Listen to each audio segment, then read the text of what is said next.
একটা জিনিস খেয়াল করেছেন যে সত্যিকে সত্যি আর মিথ্যাকে মিথ্যা বলার সাহস রাখলে আত্মীয় স্বজন বন্ধু বান্ধব অনেক কমে যায় তো। আমাদের এই ছোট্ট জীবনে, এই অস্থায়ী জীবনে স্থায়ী কি জানেন? যেটা চিরস্থায়ী হয়ে থাকতে পারে আপনি মরার পরেও, সেই জিনিসটা হচ্ছে আপনার সুন্দর ব্যবহার।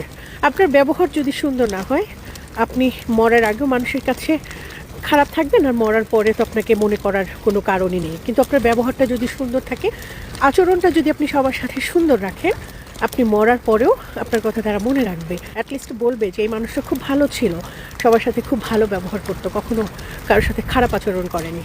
তাই জীবনে অ্যাটলিস্ট স্থায়ী কিছু করে যান, আর সেটাই হতে পারে আপনার মৃত্যুর পরের জীবনের অর্জন। জীবনের অভিজ্ঞতা থেকে একটা কথা বলি, নিজের খরচ নিজে চালানো আর নিজের পরিচয়ে পরিচিত হবার মতো শান্তি পৃথিবীতে আর একটিতেও নেই। জাস্ট একবার উপলব্ধি করে দেখবেন।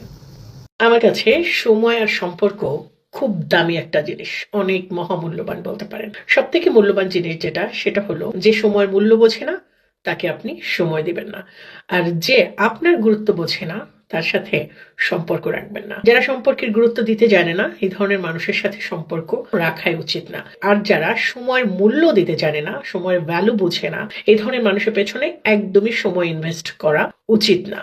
একটা ব্যাপার খেয়াল করলে দেখবেন যে কিছু কিছু পরিবারের ফ্যামিলি পলিটিক্স এতটাই জঘন্য, এতটাই গভীর যে স্বামী তার নিজের স্ত্রীকে শত্রু মনে করে, প্রতিদ্বন্দ্বী মনে করে।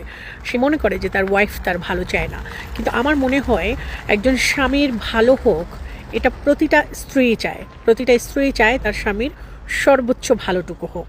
এই জিনিসটা কেন জানি অনেক হাজব্যান্ডরাই বুঝতে চান না। কিছু মানুষের মুখ মন থেকে একেবারে মুছে ফেলেছে, আর এমনভাবে মুছে ফেলেছে যেটা চাইলেও আর মনে রাখা সম্ভব না। তাদের সাথে দেখাও হবে, কথা হবে, একসাথে চলাফেরা হবে, সবই হবে, খাওয়া দাওয়া হবে, কিন্তু মনে জায়গা কখনোই হবে না, আর কখনো জায়গা দিতেও চায় না। মানুষ ঠিক ওই মুহূর্তেই জিতে যায় যখন কোথাও থেকে হেরে যাওয়া তাকে হতাশ করে না, কোনো না পাওয়া তাকে দুঃখ দেয় না, তাকে অসুস্থ করে দেয় না।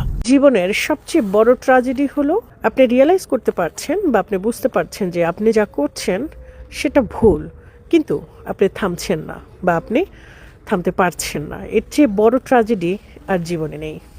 যদি কখনো খুব বেশি কষ্ট লাগে, খুব বেশি কষ্ট পাও, তাহলে নীরবে কেঁদে নিও, দরজা বন্ধ করে কেঁদে নিও। তবুও কোনো স্বার্থপরের কাছে গিয়ে নিজের কষ্টের বর্ণনা দিও না। সেখান থেকে তুমি কোনো কষ্ট লাঘবের কোনো কিছু পাবে না, বরং আরো বেশি আঘাতই পাবে, যন্ত্রণাই পাবে। এবং তারা সুযোগ পেলে তোমার সেই কষ্টের জায়গায়, তোমার সেই দুর্বল জায়গায় বারবার আঘাত করবে। সো কখনো নিজের কষ্টের কথা, নিজের দুর্বলতার কথা কোনো স্বার্থপরকে বলতে যেও না।